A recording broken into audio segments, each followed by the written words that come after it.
So we can use the positioning tool to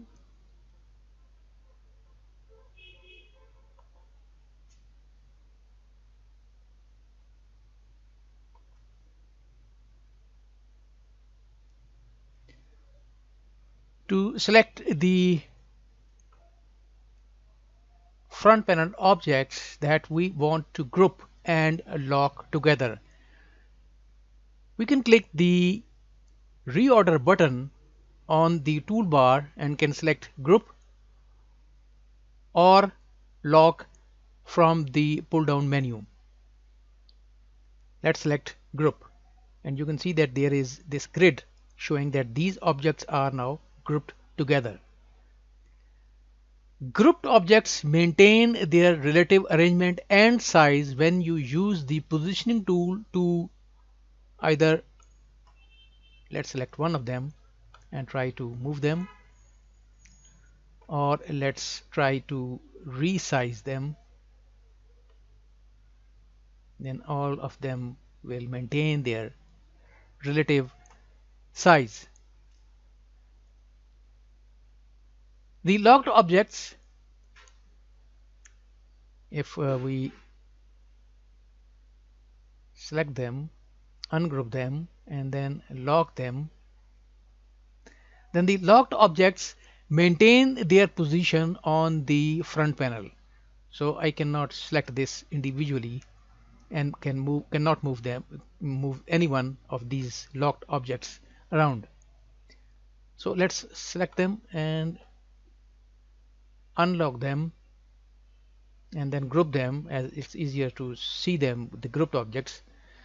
So we cannot delete grouped or locked objects from the front panel or the block diagram until we ungroup or unlock them.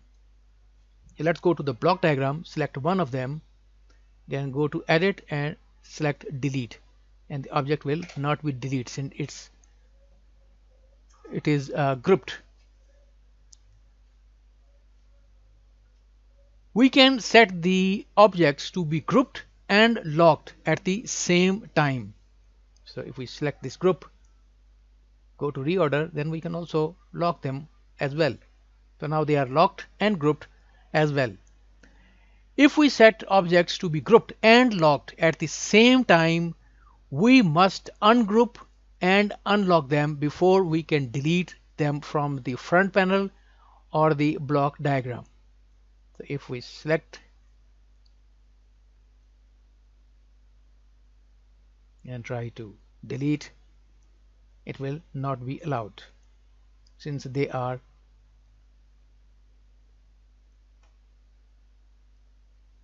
both grouped and locked. Tools other than the positioning tool work normally when with grouped or locked objects. So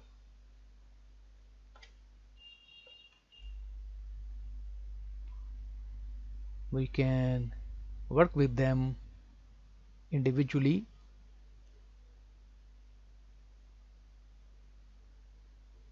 Even if they are locked and grouped, we can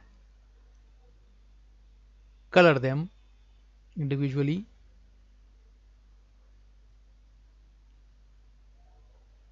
Even if they are locked,